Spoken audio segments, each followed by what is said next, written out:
buenas tardes, radio oyentes, a su programa Las Puertas de la Justicia, por Radio Moderna 930 AM, tu radio papá.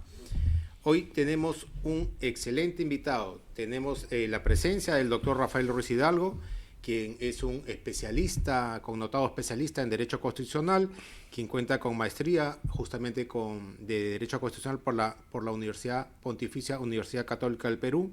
Tiene también un máster en Derechos Fundamentales por la Universidad Carlos III de Madrid y un doctorado de Derecho Constitucional por la Universidad de Salamanca.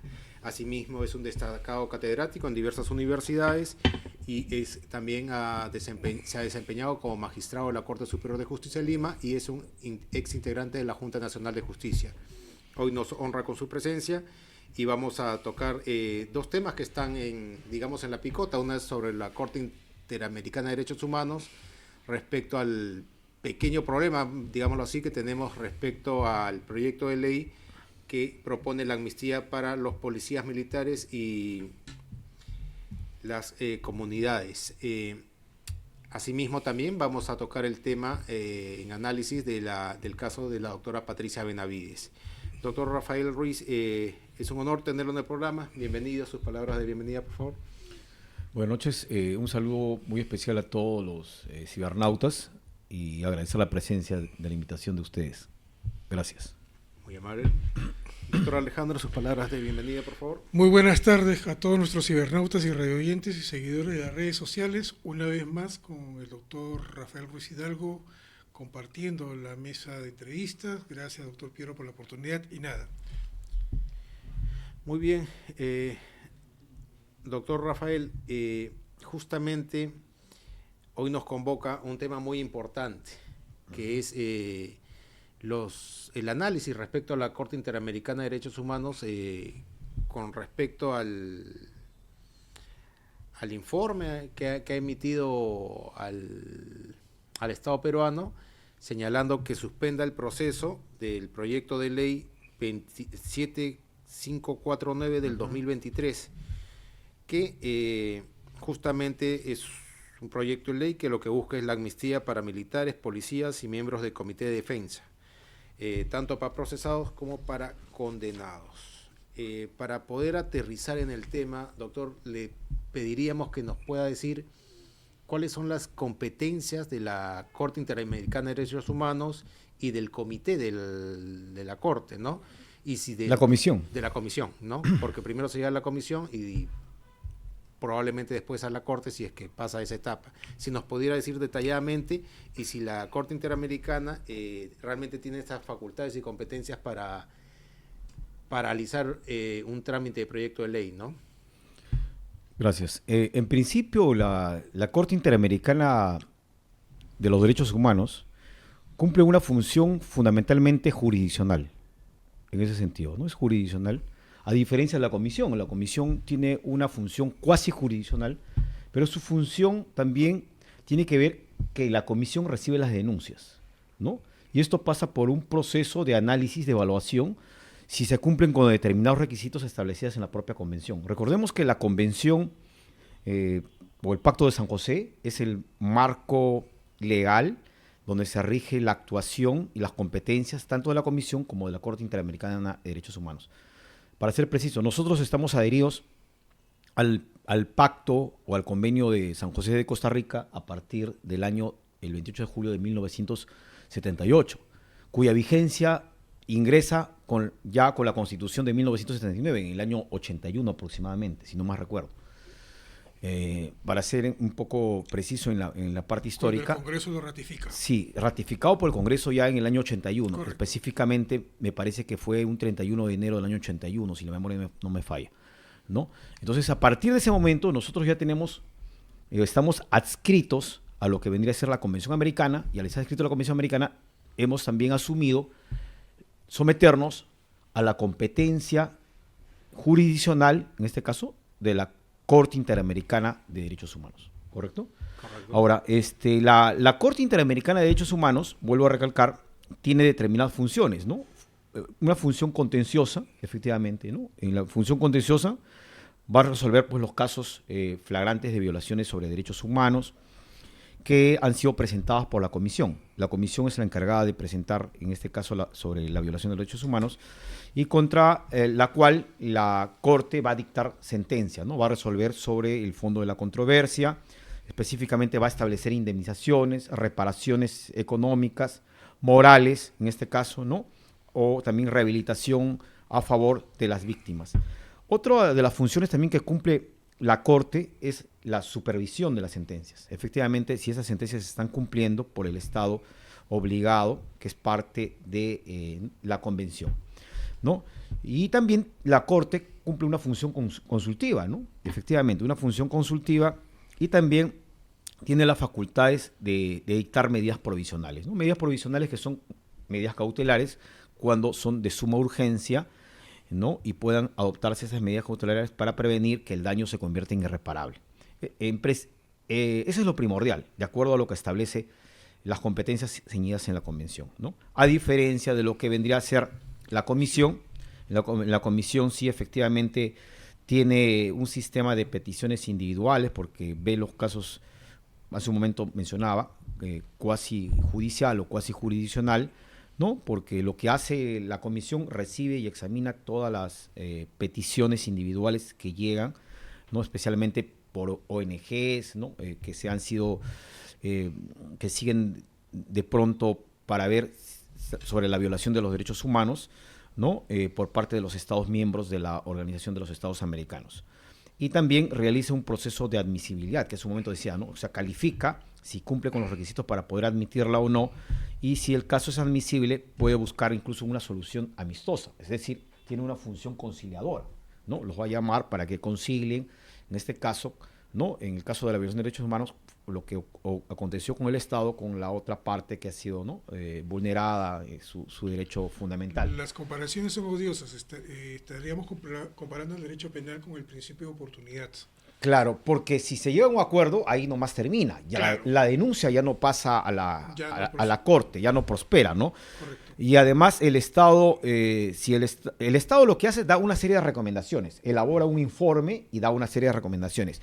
Si no se cumple con esas recomendaciones, recién lo que va a hacer la Comisión va a llevar esas peticiones individuales que han sido admitidas a través de la denuncia ante la Corte Interamericana de Derechos Humanos. Así es. Doctor, ese es el procedimiento. Solo para clarificar, pregunta para clarificar, para que lo sepan bien nuestros audientes. Por ejemplo, en la comisión va el Estado peruano con el afectado. No es de que está el presidente de turno enjuiciado en la Corte.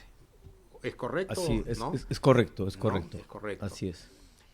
Nosotros no solo también estamos adscritos a la Corte Interamericana, un factor es que lo que, sentencia, claro, ¿no? Lo que sucede es que la Organización de los Estados Americanos se crea en función a su carta constitutiva, ¿no? Su carta constitutiva viene a ser, pues, lo que es la carta de la Organización de los Estados Americanos, y en función de esa carta constitutiva que se adhieren los estados latinoamericanos, ya es más adelante se va a dar la Convención Americana de Derechos Humanos y la creación de estos organismos internacionales para garantizar la efectividad frente a violaciones de los derechos humanos, ¿no? Lo que sucede es que en Latinoamérica ha sido una región muy golpeada por las dictaduras, claro, especialmente en la década de los 70, ¿no? De los años 80, ¿no? En el caso de Nicaragua, por ejemplo, ¿no?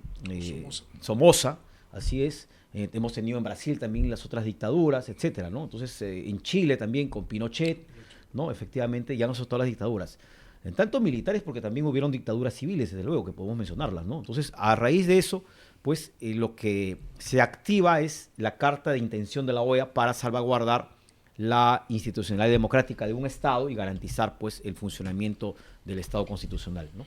Solamente para que nuestros cibernautas lo tengan claro, tanto la Comisión como la Corte sancionan o emplazan a los Estados, no a las personas, no a los gobernantes.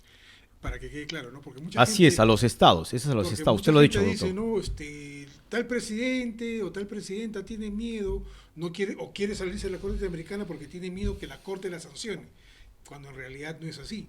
Lo que hace la Corte o la Comisión es interponer o elevar recomendaciones para que los órganos jurisdiccionales propios, soberanos de cada país, realicen las debidas diligencias o las debidas investigaciones, no para sancionar directamente a una persona. No haya culpabilidad de las personas. ¿Es cierto esto? Eso es cierto, ¿no? Lo que hace la Corte a través de una sentencia va a resolver ahí ya sobre el tema del fondo, sobre la violación del derecho fundamental lesionado, y va a establecer las medidas como reparaciones, por ejemplo, ¿no? Correcto. Reparaciones económicas que se les va a dar, ya imputándole decisivamente lo que vendría a ser la responsabilidad internacional del Estado violador al derecho humano. Ahora, lo cual puede generar una duda en nuestros radioyentes y cibernautas. Dice, bueno, si la Corte Interamericana haya responsabilidad en el Estado, más que todo sería un tema de reparación. En buena cuenta, lo digo en resumen para de lo que lo puedan entender. Entonces uno se preguntaría, entonces, ¿qué genera? ¿Hay impunidad? Lo que, corríjame si me equivoco, si tuviera que haber una responsabilidad penal de X persona, tendría que ser en la Corte Penal Internacional, en todo caso. Así es, usted lo dijo, doctor. La Corte Penal Internacional se encarga, en este caso, de sancionar también sobre violaciones de derechos humanos a los que son gobernantes, ¿no? Ya como personas. Y se ha dado como personas, efectivamente, y también nosotros hemos firmado, ¿no? un convenio interesante para poder ser adscritos a partir del año 2001, en el caso peruano, lo que es la Corte Penal Internacional, efectivamente, ¿no? Muy bien. Ahora, en ese sentido, cuando hablamos que solamente la Corte sanciona a los estados, también tiene la facultad de dictar medidas provisionales para, por ejemplo, en este caso que nos compete, afectar o trabar o detener o parar la promulgación de esta ley. Lo curioso es que esta ley todavía no está vigente. ¿En qué medida esto es legítimo, esto es legal? ¿No? Vulnera la soberanía, ¿no? En principio, la Corte no debería inmiscuirse en los asuntos internos de la nación, porque si bien es cierto, desde el momento en que uno se adhiere a la convención, está renunciando en parte, porque la soberanía tampoco tiene límites, ¿no? En parte para someterse a la jurisdicción o actuación de la Corte. Correcto. Pero recordemos que la competencia de la Corte se actúa cuando recién ingresa la denuncia por parte de la Comisión. No puede ser antes. Lo que hace la Corte al decir de que se estaría, en este caso, de aprobarse esta ley de amnistía, usted se refiere a la ley de amnistía, Correcto, que ¿no? está... Que ha sido aprobada por 16 votos a favor, 11 ¿no? en contra y ninguna abstención.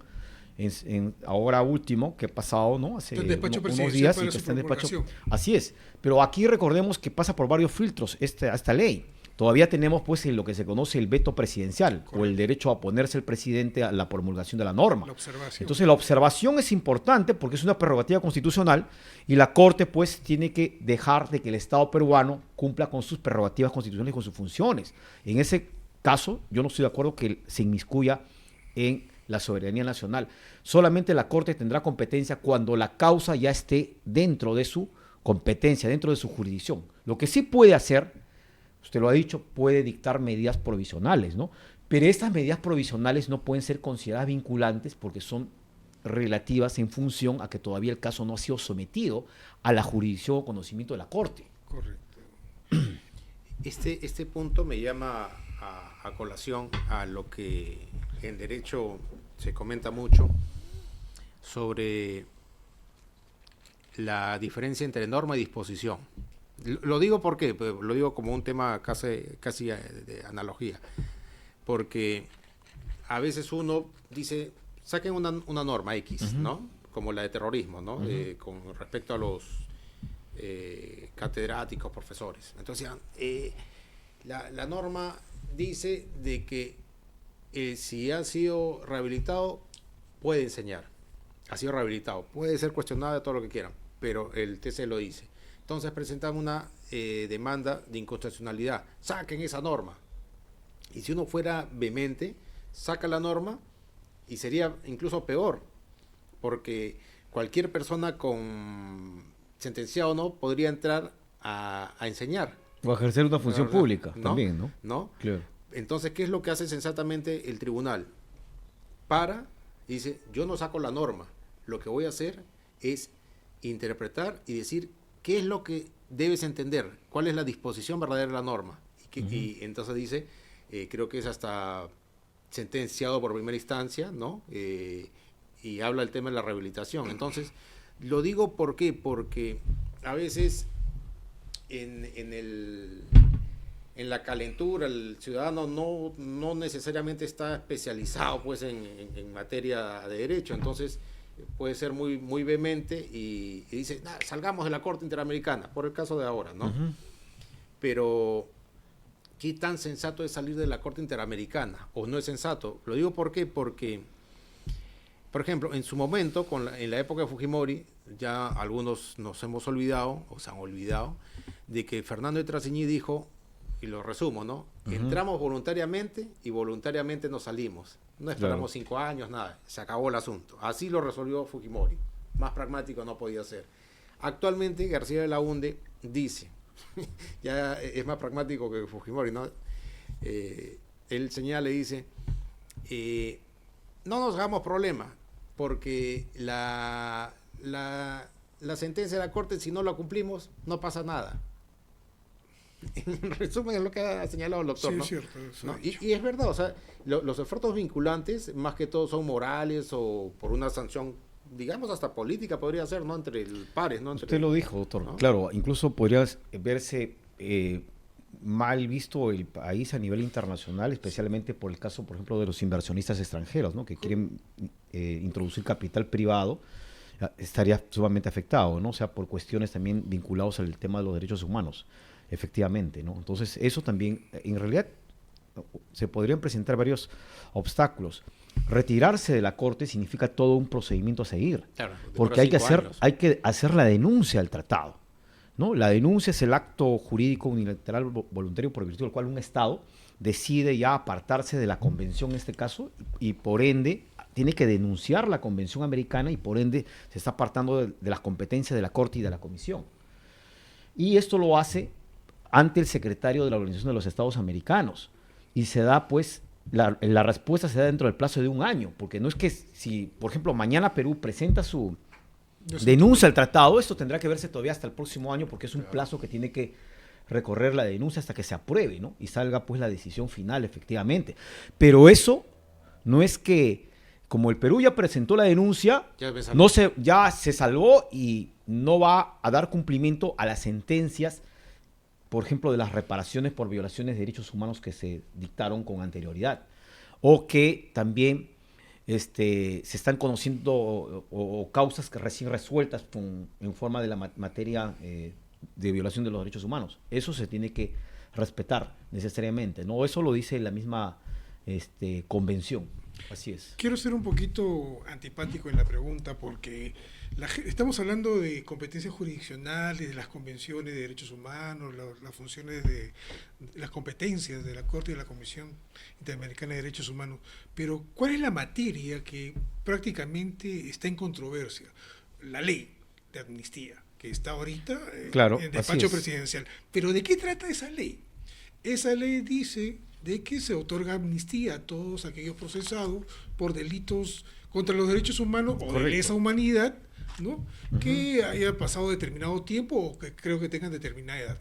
La pregunta es, ¿eso no parece también un acto de justicia por la incapacidad del Estado durante 25 años, desde que acabó el Fujimorato, de no haber conseguido o no haber conseguido la justicia que las víctimas reclamaban? La siguiente pregunta también es más antipática. Todos hemos estudiado derecho penal y en el derecho penal nos enseñan lo que es el funcionalismo. Y el funcionalismo es garantista, producto de los juicios de Nuremberg, contra los juicios de Nuremberg, porque fue prácticamente vertical. ¿Por qué a unos sí se les aplica el garantismo y en temas de derechos humanos se aplica la retroactividad de los delitos o se pretende imputar la retroactividad de los delitos de lesa humanidad? ¿Acaso no existe principio de debido proceso? ¿No existe este principio de defensa, de la irretroactividad de la ley penal? ¿Qué opina usted? Bueno, en principio debemos recalcar que la amnistía es una prerrogativa constitucional, ¿no? Y la amnistía pues se viene desde tiempos antiguos, incluso cuando el monarca podía amnistiar en las monarquías constitucionales. Y casi monárquico. Luego pasó a la república, ¿no? Entonces, ahora está regulada en las constituciones la amnistía, y la amnistía, igual que la prescripción y el indulto, ¿no? El sobreseimiento tienen autoridad de cosas juzgadas. Se adelantó en la pregunta. Justamente, doctor, aprovechando su respuesta, el indulto a la amnistía es una herramienta política. El indulto incluso creo que es una de las pocas herramientas que le ha quedado a lo que hubiese sido en su momento el monarca, como ha señalado, ¿no? Uh-huh. Entonces, como es una decisión política, se entendería hasta hace unos años de que no tenía por qué tener incluso dar explicaciones, ¿no?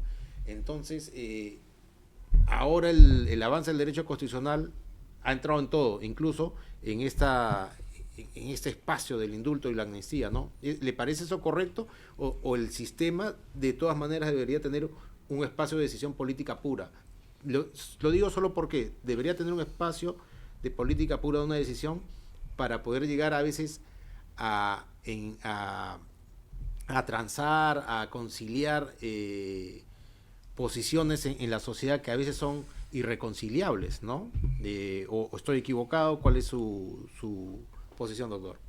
Ya, correcto. Lo que sucede es que la amnistía, ¿quién lo da? Sabemos que es que el Congreso, ¿no? Necesariamente. Entonces, ¿el Congreso qué es? Es un órgano político, y lo que hace es una decisión política, ¿correcto? Dentro de la prerrogativa constitucional que le faculta la propia ley fundamental, necesariamente, lo cual es viable, resultaría válido, ¿no? Pero, sin embargo, la Corte Interamericana de Derechos Humanos ya se ha pronunciado en otros casos de Barrios Altos, Cantuta. Así es, en los casos de Barrios Altos y Cantuta, efectivamente, ¿no? Que, por ejemplo, se dio el caso de la ley de amnistía para los militares, policías, también en el año de 1996. Y esto fue, pues, prácticamente declarado inconstitucional por la propia Corte Interamericana de Derechos Humanos en el año 2001. Una norma no nacida, como Claro, dijo. efectivamente, porque dijo que no se podría dejar, pues, desguarnecidos a los familiares, y en este caso a las víctimas que han sido materia de violación de derechos humanos, ¿no?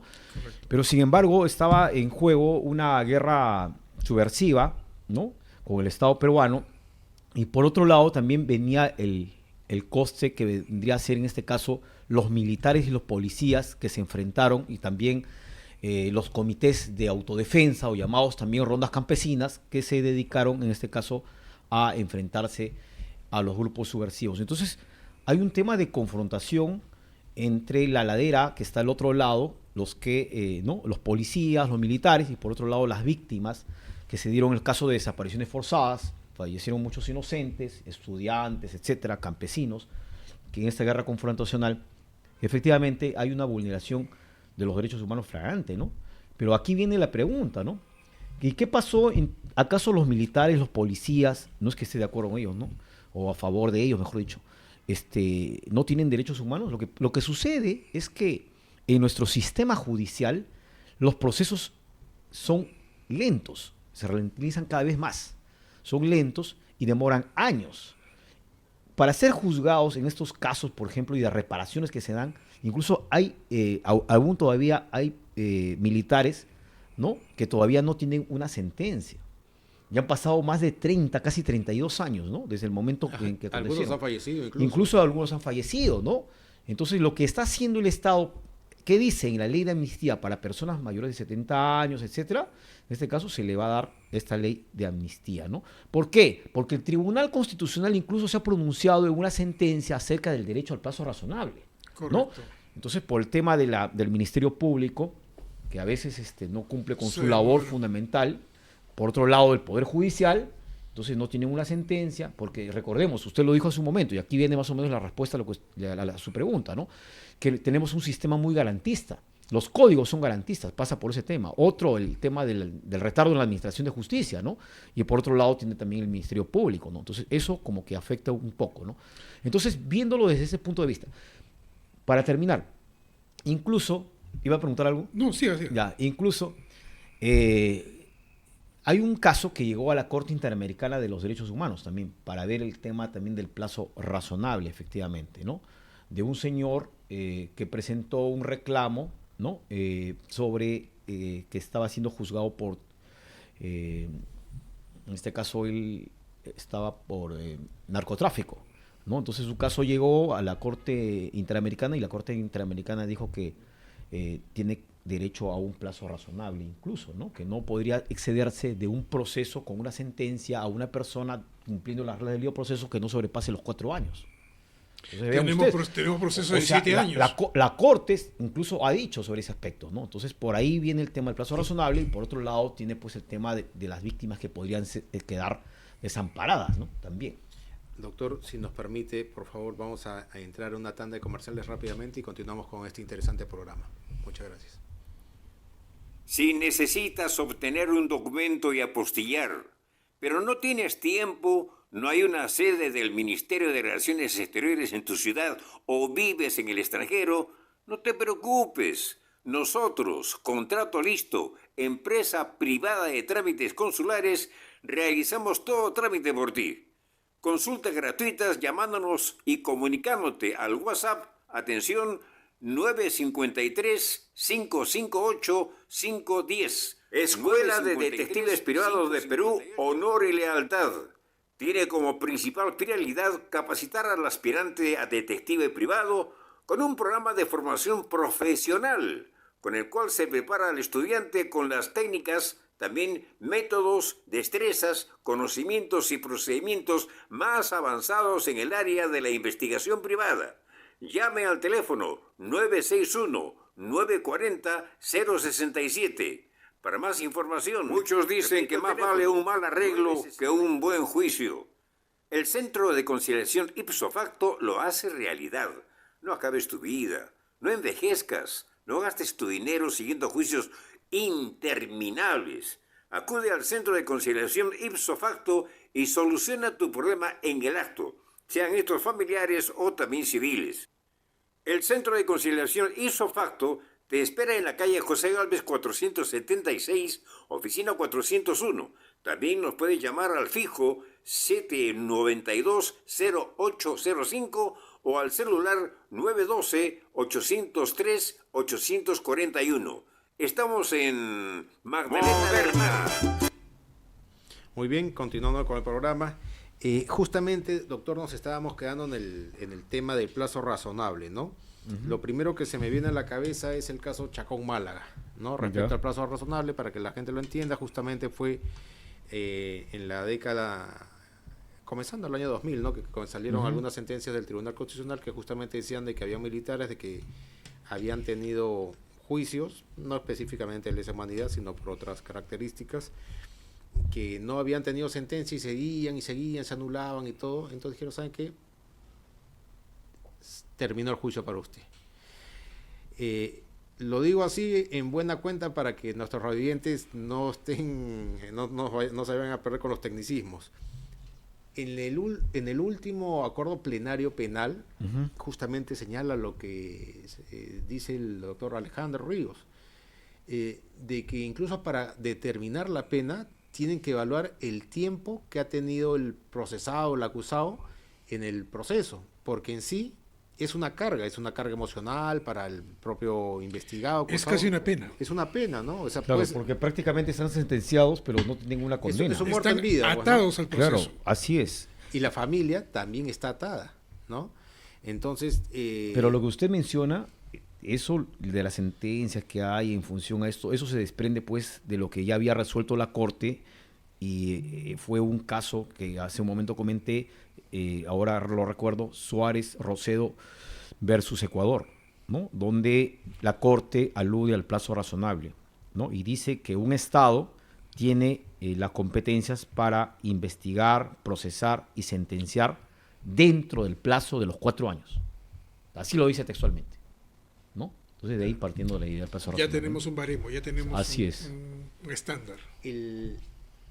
El tema de, solo para hacer unos puntos, más o menos, creo que está claro el tema de la Corte Interamericana, solo para fundamentar un poco más el tema de la Corte Penal Internacional. Eso también ha sido todo un devenir, ¿no? Porque los juicios penales internacionales empezando de los nazis, ¿no? Se crearon cortes porque no existían, ¿no? Eso es algo que el radioyente, el cibernauta debe saber, y que esta última corte ya tiene permanencia justamente porque no se podía estar esperando que haya una masacre, una política de exterminio para recién crear una corte, ¿no, doctor? ¿O me equivoco? ¿Qué es lo que nos podría decir al respecto? Sobre la Corte Penal Internacional. Claro. Bueno, la Corte Penal Internacional tiene sus competencias claras, ¿no? Y como ya lo dijo usted, juzga a personas, en este caso, no a estados. Claro. Efectivamente, y se le acredita la responsabilidad de la persona por haber cometido violaciones. Pero no es que sobre haya existido derechos humanos. siempre. No ha existido siempre porque los antecedentes ya se vienen pues a través del juicio de Nuremberg, por ejemplo, cuando los criminales nazis fueron juzgados, ¿no? Se viene el principio de juez natural, así el es, principio de legalidad. de la doble Lo de instancia Ruanda, y todos los de principios. Ruanda también vino, ¿no? También lo- De Ruanda también, la También, matanza de Ruanda, ¿no? Que fue también la corte de Ruanda que se instaló para juzgar a estos criminales, O ¿no? sea, son De jueces guerra. ad hoc. Así, son jueces especiales. Ahora, doctor, los abogados a veces defienden posiciones. Yo sé que el tema de la corte puede tener una posición a favor, una posición en contra. Lo importante, creo yo, es de que el cibernauta, el radioyente, saque sus propias conclusiones, porque uno sabe, como abogado, que puede tener, digamos, material para defender una posición o la otra, ¿no? Hay ambas posiciones. Y lo digo Claro. ¿por qué?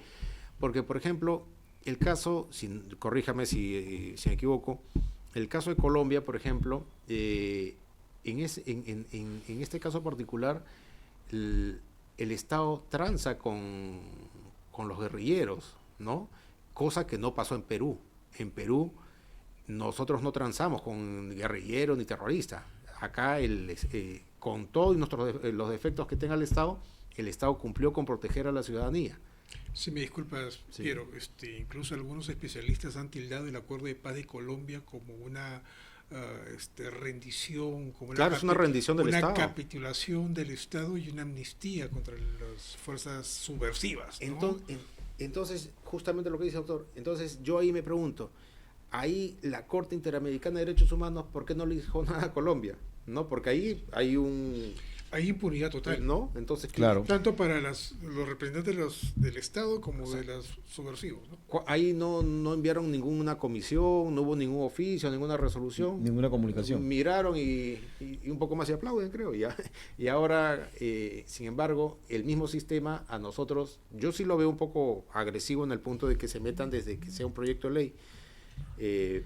¿Cuál sería su posición, doctor? Lo que pasa es que ahí la participación de la Corte Interamericana de Derechos Humanos, ¿no? En esta que dio al Estado peruano en esta comunicación especial, prácticamente afecta a la soberanía, a mi modo de entender, ¿no? O sea, a la soberanía nacional, y prácticamente a las autoridades peruanas les deja sin piso, ¿no? Como decir que no valen nada, a mi modo de entender, ¿no? Entonces, la ley de amnistía, si bien es cierto, promueve la impunidad, entre comillas, ¿no? Pero sin embargo, el grueso de los beneficiarios pues están presentes para el Estado en una situación como son militares, policías que superan los 70 años. Y hace un momento he mencionado acerca de la violación al plazo razonable, ¿no?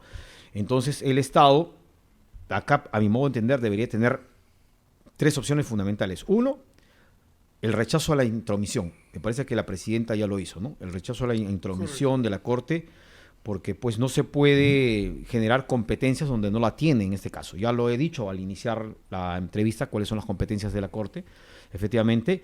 Y dos, la salida del sistema interamericano. Pero no digo que es una posición que podría tomar, lo que está diciendo, ¿no? La salida. Pero la salida sería pues prácticamente cometer un grave error, salirnos de la jurisdicción contenciosa de la Corte Interamericana de Derechos Humanos, porque recordemos que hay casos también, no solamente estos casos de violación de derechos humanos, de desapariciones forzadas, ¿no?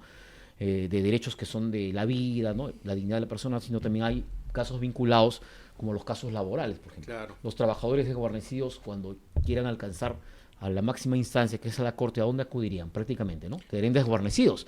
Y claramente hay una línea, pues, ¿no? La Constitución establece, el artículo 206 de la Constitución, agotada la jurisdicción interna, recién uno puede acudir a los Nos guste o no, Así es. no sé si estoy en lo correcto, doctor. Esa sería la otra posición, ¿no? Incluso para temas de violencia de género, ¿no? Correcto, así El es. famoso caso de María Peña, la brasilera, que Así justamente quedó precedente en la Corte Interamericana de Derechos Humanos, ¿no? Para el caso de Porque nuestra realidad, y creo que hay que ser conscientes, es de que nuestro sistema judicial, nuestra administración de justicia, está lejos de ser mínimamente óptimo, ¿no? Porque, claro, porque uno se pregunta, y muchos se preguntan, pero Estados Unidos, ¿por qué no entra a la Corte Interamericana de Derechos Humanos? Incluso ayuda económicamente a su existencia. Pero claro, Estados Unidos tiene una Corte Suprema que da cátedra en cómo se administra justicia, ¿no? En sus precedentes. Lo que pasa, claro, es un sistema garantista, ¿no? Claro, entonces ellos no necesitan estar porque su propia Corte Suprema garantiza que efectivamente... Los derechos, así es. Claro. Así Nosotros es. no, pues tenemos un sistema... Muy endeble. Incluso Muy para endeble. que exista reconocimientos de las nuevas tendencias en el derecho a las personas, ¿no? En este caso, las personas, valga la redundancia, tienen que acudir a la Corte Interamericana, ¿no? Por ejemplo, en el tema de lo que vendría a ser el tema del cambio de sexo, por ejemplo, ¿no? Temas que han sido tratados por la propia Corte Suprema de Justicia de los Estados Unidos, y por otro lado, ellos agotan en su jurisdicción interna, no tienen que acudir a los organismos internacionales, mientras que en el caso de los estados latinoamericanos tienen que acudir, pues, ¿no? Al igual que en los estados europeos, ¿no? A la Corte Europea de los Derechos Humanos. Claro, La Corte de Estrasburgo. Así es. En la conversación, creo que los cibernautas de Radio Oyentes se están dando cuenta perfectamente que el análisis que estamos haciendo el análisis del mismo sistema. No estamos diciendo que alguien sea culpable o que sea inocente. Ah, claro, eso es correcto. ¿No? Porque lo que sí debe quedar claro es que terrorismo hubo acá. Y hubo excesos, también hubo excesos. Pero también ha habido policías valerosos. Y también ha habido las propias comunidades. Claro, También han y tenido... sobre eso, claro, lo que usted Claro. dice es cierto. O sea, acá no se trata de que queden impunes, ¿no? Y sobre la impunidad, prácticamente ya el Tribunal Constitucional, en una sentencia, que es la sentencia 210, ¿no? Del año 2020, se ha pronunciado sobre el caso Fujimori, donde dijo que si hay una intromisión impertinente y si un Estado no cumple con su compromiso pactado, ¿no? En este caso se debe presentar la queja ante la Organización de los Estados Americanos, efectivamente, ¿no? Entonces eso es lo que se ha establecido, ¿no? Entonces, Un poquito como... hay, Sí, sí. sí, hay alguna salida. Efectivamente, no se trata de denunciar el pacto porque es un procedimiento engorroso, ¿no?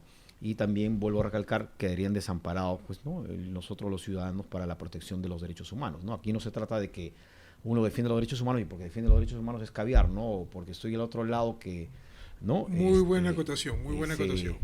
desaparezca la corte para poder de repente amparar lo que es la pena de muerte por el tema de la seguridad ciudadana también. Esa La es otra castración cuestión química para los bastante violadores. Si indiscutible, ¿no? defiendes lo otro, no vas a ser facho tampoco. Pues. Claro, así Claro, es. o sea, O sea, acá muchos se descalifican. Simplemente yo vengo a decirlo desde un punto de vista objetivo y neutral, ¿no? Desde mi punto de vista como especialista en la materia. De eso se trata justamente. Recogiendo un poco sus palabras, acabo de comentar usted hace un momento que parte de este gran problema es justamente la falta de institucionalidad de los operadores de justicia, tanto del Poder Judicial como del Ministerio Público. No es posible que hayan tantos procesos por derechos humanos que duren tanto tiempo.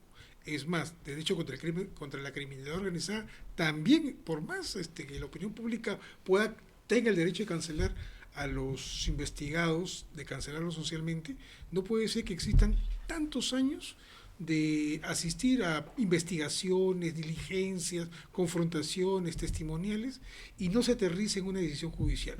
A partir de eso, nuestro gran defecto, nuestro gran problema aquí en el Perú es que no tenemos institucionalidad tanto en el Poder Judicial como en el Ministerio Público. Y partiendo de esta premisa, ¿qué le parece a usted el tema de lo que está ocurriendo en estos momentos en el Ministerio Público? La reiterada negativa de la fiscal de la Nación, Delgui Espinosa, cambiando ya un poco de tema. Pasando al segundo tema. Pasando al segundo tema. Lo que pasa es que todo está concatenado, ¿no? Todo es un sistema. Todo es un sistema, efectivamente, ¿no? Con el tema de Patricia Benavides. Bueno, en el tema de Patricia Benavides ha sido un tema bastante controversial, ¿no? Frente a la coyuntura que hasta ahora se está viviendo en lo que viene a ser la Junta Nacional de Justicia como órgano constitucional autónomo y por otro lado el Ministerio Público, ¿no?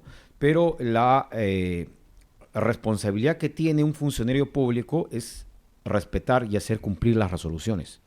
Así no les guste. Estamos hablando de una resolución judicial, efectivamente, que lo sacó, en este caso, la Corte Suprema, la Sala Penal Permanente, ¿no? Donde efectivamente se declara la nulidad de la suspensión de la señora Patricia Benavides, ¿no? La resolución no dice que se la reponga, sino declara la nulidad por el proceso de suspensión que tenía, ¿no? Para poder asumir como Y el efecto inmediato fiscal, es, obviamente, y fiscal suprema. Claro, y el efecto inmediato sería reponerla. Pero aquí hay un tema. Se está viendo el tema de la aclaración, ¿no? El Ministerio Público, en este caso la señora Delia, ha presentado una aclaración a la Junta Nacional de Justicia para los efectos de que aclare la resolución respecto a la restitución de la señora Patricia Benavides. Pero es una cuestión donde se le suspende a una persona que todavía no estaba en el ejercicio pleno de sus funciones, ¿no? Entonces ahora se le pretende reponer, pero la Junta pues tiene que aclarar, dice, aclare, ¿no? Entonces por ahí, a mi parecer, habría un desacato. ¿Por qué? Correcto. Porque ya se dijo que se la reponga con anterioridad todavía, ¿no? Entonces ahora está pidiendo una aclaración, tratando de alargar el plazo.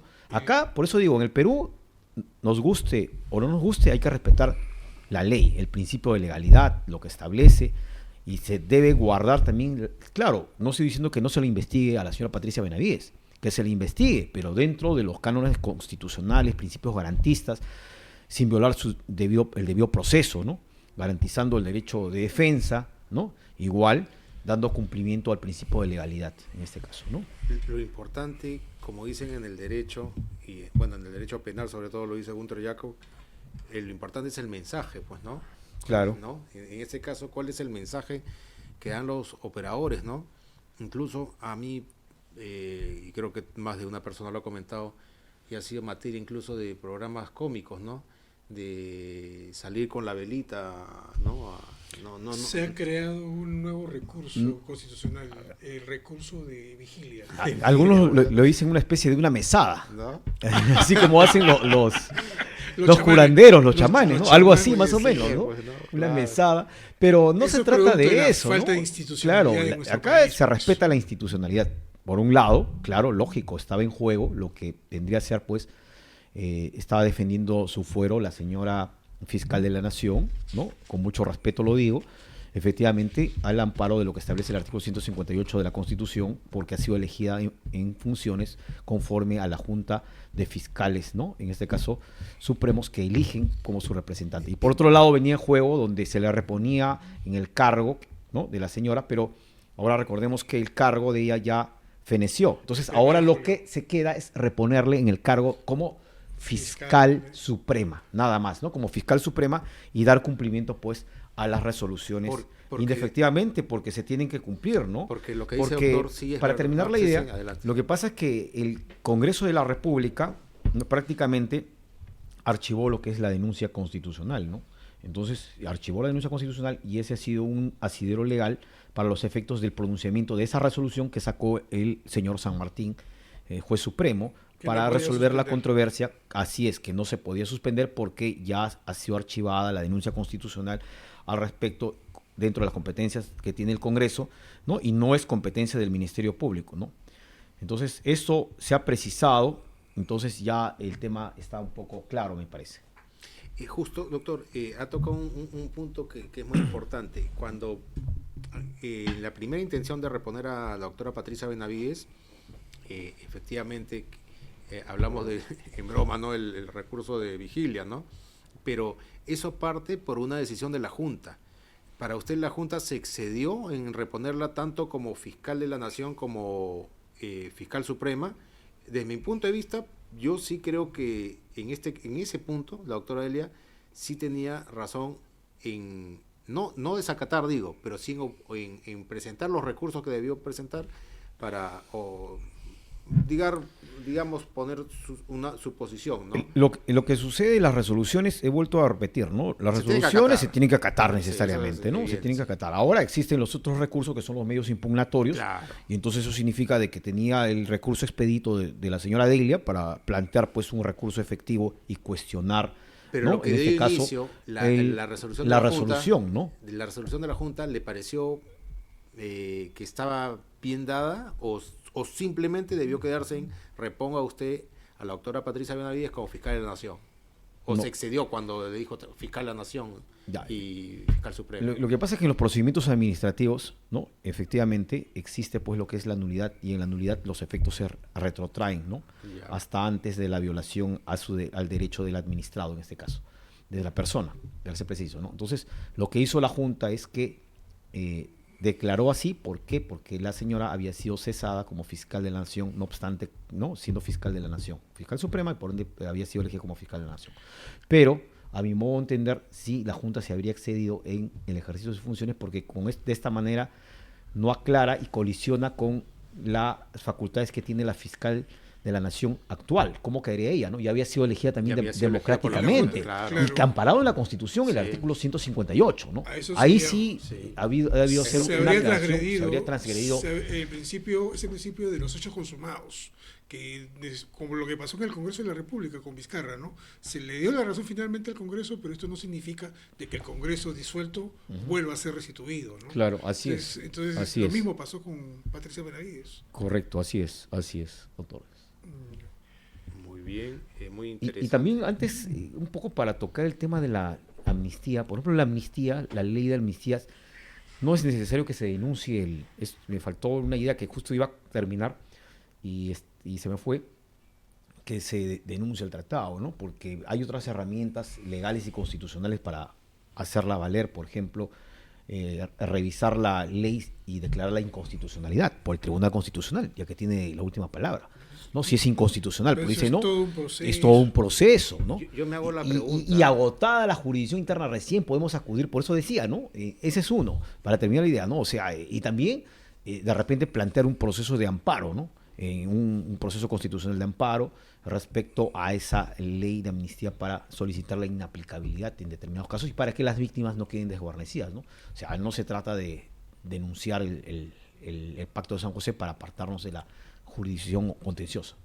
Yo quería hacer una pregunta, ahora que ha retomado el tema justo de la Corte Interamericana. Yo digo, si yo soy la Corte Interamericana, soy miembro magistrado de la Corte Interamericana y sé que tengo una sentencia del caso de Barrios Altos, justamente por el caso Perú, Barrios Altos y La Cantuta, donde ya claramente han señalado mis predecesores que hay que las leyes que buscan la amnistía, la impunidad, digámoslo así, son como no nacidas, ¿no?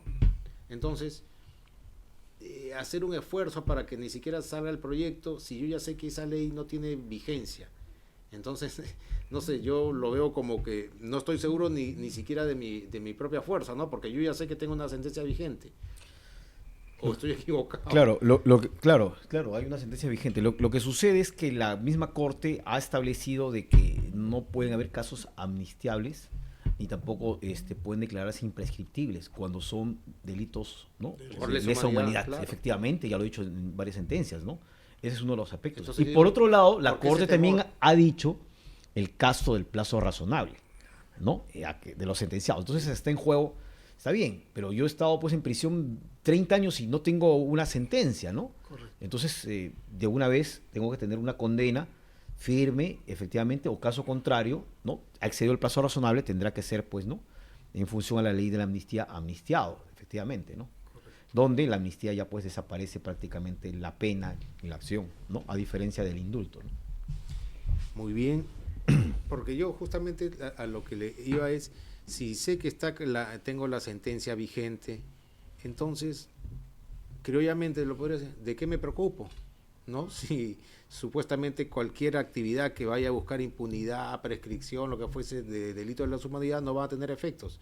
Y yo soy la Corte Interamericana, entonces no entiendo el por qué tanta preocupación de enviar oficios y todo, ¿no? ¿No? Se supone Claro. que Es un tema ¿no? político, ¿no? finalmente. Es un tema político. Claro, o sea, así a es. eso voy, ¿no? Ya sale del tema No, y ojo que la jurisdiccional. señora Dina también en su oportunidad presentó una queja y una denuncia ante la... Incluso quiso activar la Carta Democrática Así es. cuando la quisieron Claro, sacar, así ¿no? es, ante la comisión, efectivamente, ¿no? Y seguro que los cibernautas me van a dar la razón, nos van a dar la razón. Una Así vez es. más el doble Así rasero, es. ¿no? El doble Eso no estándar. puede haber, pues, ¿no? Claro. Doctor, una consulta, retomando el tema bastante controvertido del regreso de la doctora Patricia Benavides. ¿Qué pasa si en la Fiscalía de la Nación demoran o no acatan, ¿cuál sería la consecuencia jurídica que usted vería con respecto a Patricia Benavides? El Ministerio Público, en sí, este caso. sí. Claro, si no acata el Ministerio Público, estaría cometiendo pues desacato a la autoridad, prácticamente estaría incurriendo un delito, ¿no? Pero para eso, pues, la Junta Nacional de Justicia, a través de su, tendría que exigirle el cumplimiento de la resolución a través de medidas coercitivas, ¿no? Necesariamente, ¿no? De apremio, ¿no? Lo que se llama medidas de apremio, medidas coercitivas, bajo apercibimiento de ser, ¿no? Iniciarse, por ejemplo, una investigación o sanción o suspensión de los que estén involucrados de no acatarlo, muy aparte de los delitos que pueden cometer, ¿no? A los funcionarios en ejercicio, ¿no? Muy bien, vamos a hacer una pequeña interrupción para entrar a la tanda de comerciales y continuar con este interesante programa. Adelante, por favor. Si necesitas obtener un documento y apostillar, pero no tienes tiempo, no hay una sede del Ministerio de Relaciones Exteriores en tu ciudad o vives en el extranjero, no te preocupes. Nosotros, Contrato Listo, empresa privada de trámites consulares, realizamos todo trámite por ti. Consultas gratuitas llamándonos y comunicándote al WhatsApp, atención, 953-558-510. Escuela de Detectives Privados de Perú, Honor y Lealtad. Tiene como principal finalidad capacitar al aspirante a detective privado con un programa de formación profesional, con el cual se prepara al estudiante con las técnicas, también métodos, destrezas, conocimientos y procedimientos más avanzados en el área de la investigación privada.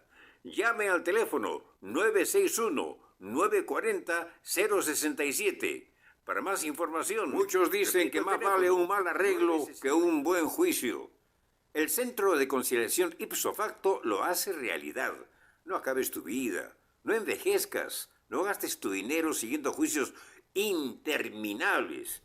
Acude al Centro de Conciliación Ipso Facto y soluciona tu problema en el acto, sean estos familiares o también civiles.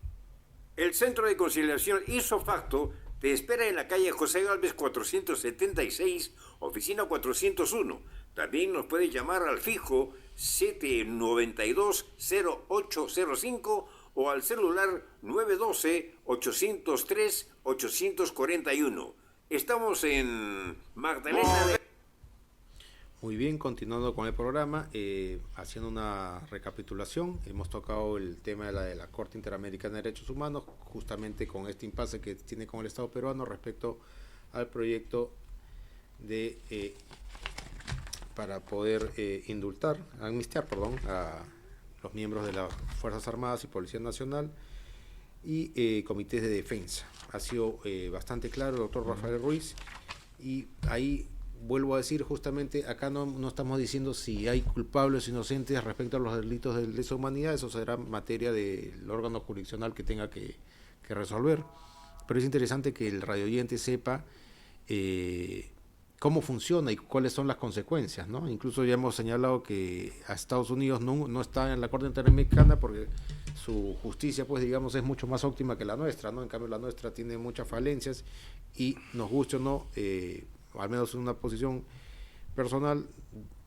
la Corte nos garantiza en ciertos aspectos, ciertas materias, que podamos tener un órgano supranacional que pueda pero poder llegar a poder tener justicia en algunos casos, como que se ha dado, ¿no? O sea, muchas personas saben que han llegado a la Corte Interamericana y ahí es donde han obtenido justicia.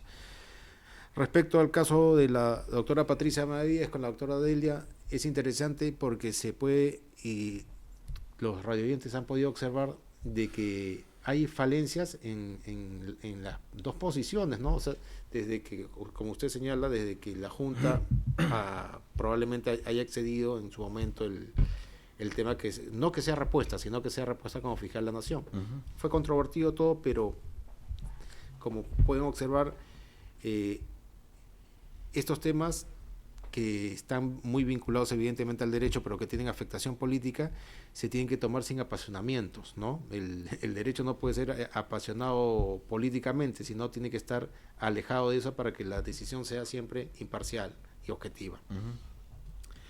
Ahora, tocando estos dos temas, queríamos aprovechar, doctor, su presencia para poder analizar el caso del buen amigo, el presidente de Colombia, Petro, ¿no? Que siempre se refiere de nuestra carismática presidenta de la República, Dina Boluarte, ¿no? Pero ahora no solo ha afectado con temas personales, sino que pretende generar una especie de escaramuza, se podría decir, ¿no? Por el tema de que señala él que nos estamos irrumpiendo en su territorio, ¿no? ¿Usted cree que es que ha sido la acción del presidente Petro la adecuada, o él debió tener otros canales como a través de la Cancillería emitir un comunicado, una nota de protesta o denunciar a la Corte respecto como pasó de la Haya, como pasó entre Perú y Chile, y ahí no hubo ni ningún insulto ni ningún balazo, ¿no? ¿Cuál es su opinión, doctor? Bueno, en realidad el presidente colombiano Petro se ha excedido, en realidad, ¿no? De pretender que la isla Santa Rosa es parte de Colombia. Y esto se remonta a más de 50 años atrás, donde a través del conflicto que hubo con Colombia se puso fin a través del Tratado Salomón Lozano, ¿no? En el año de 1922 aproximadamente, 22. Y luego ya se dio lo que vendría a ser un protocolo facultativo celebrado, el protocolo de Río de Janeiro del año de 1934, que puso fin a esta cuestión limítrofe, ¿no? Para ambos países, ¿no? De paz y amistad, efectivamente, ¿no? Y dentro de ese protocolo se estableció un comité de supervisión para verificar los linderos o los límites entre ambos estados. Pero lo que sucede es que el Perú también está la zona de Leticia y Tabatinga. Tabatinga le pertenece a Brasil, Leticia lo que es a Colombia, y tenemos por otro lado, ¿no?, de esta isla Santa Rosa, denominada Santa Rosa. Pero la denominación Santa Rosa es reciente, sino que originariamente se le da la isla, ¿no?, con otra denominación. Chinería. Chinería, sí, es la isla de Chinería, y de la isla de Chinería es donde nace ese distrito de Santa Rosa, en función a una ley que dio ya el gobierno peruano. Es por eso que Petro hace alusión creyendo de que esa isla no estaba contemplada y ha surgido, ¿no?, producto de los cauces del río, que se han desviado del río Amazonas, y de la transformación de la naturaleza, del cambio climático que ha habido a través del tiempo, que pudo haber sido, ¿no? Pero no, en el origen nace de ahí mismo, de la isla Chinería, que usted lo ha dicho, doctor. Y pues ambos países, tanto Colombia como con Brasil, las personas quienes viven ahí hacen actividades comerciales con los demás, ¿no?, de forma transparente, natural, y se llevan bien, no hay ningún y los inconveniente, canales de ¿no? protesta, doctor, porque muchos los radioyentes, cibernautas han visto que muchos presidentes salen en algún programa y dicen cualquier disparate, ¿no? Como el expresidente de México. Hubo una nota de comunicado por parte del Estado peruano que me pareció bastante razonable, ¿no? Lo ideal ha debido ser así. Los canales son los diplomáticos. Claro, entonces, canal diplomático, a través de la vía diplomática, porque la resolución de los conflictos se resuelven a través de la vía diplomática.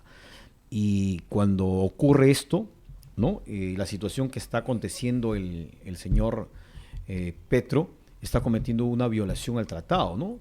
El tratado tiene un principio internacional que es el Pacto Sunt Servanda, ¿no? Los estados tienen la obligación de dar cumplimiento a los tratados, cuyo incumplimiento por parte de uno de los estados acarrea responsabilidad internacional para el estado que viola el tratado, ¿no? Entonces, esa denuncia de la violación a una de las cláusulas del tratado se hace ante al Tribunal de la Haya o la Corte Internacional en este caso, para poder dar la resolución de conflictos. Pero lo normal es que se haga a través de Cancillería, con las notas respectivas, para poder llegar a un acuerdo armonioso entre los estados, ¿no? De eso se trata, ¿no? Tampoco queremos que haya pues una guerra, ¿no? Y además Colombia es un país hermano, al igual que los demás países latinoamericanos, ¿no? De acuerdo. Solamente para que quede claro, ¿cuál sería su mensaje a cada uno de los 31 millones de peruanos en estos momentos con respecto a ese tema? que hemos visto que Gustavo Petro ha salido desaforado, no ha utilizado los canales adecuados. Efectivamente, la respuesta de la Cancillería ha sido ecuánime y ha sido lacónica. No tenemos ningún conflicto limítrofe. Algo así ha contestado. Pero ¿cuál sería su mensaje para los radioyentes? Tenemos una Cancillería aplomada, tenemos que dudar, tenemos que prepararnos para la guerra. No, bueno, viene el fin del mundo. yo creo que la Cancillería está haciendo su trabajo ahora, ¿no? Pero no obstante, pues, de que la señora presidenta se encuentra en Japón, Claro. ¿no? Hasta ahora todavía me parece que está en Japón, ¿no? Sí. Ahí sí. Sí, está en pausa, Japón. ¿no? Me parece que está en Japón. Y entonces hay una preocupación de la población y una crítica por qué la señora presidenta no está aquí para resolver los problemas internos, ¿no?, del país.